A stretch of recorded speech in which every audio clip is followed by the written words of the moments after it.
नकली पिस्टल खोसता रे डांड में जहिया भेटा जइबे गोली मारम बुझली है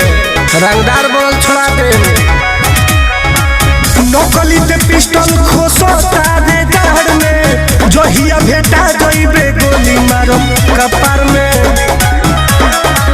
लगले उधार के तो खोजे कोटेदार अरे खोजे कोटेदार रे जानो तानी तोर राशन पजिए परिवार तब हमारा सोझा बनो तारे रंगदार 5 किलो राशन बतोर चले परिवार तब हमरा सोझा बनो तारे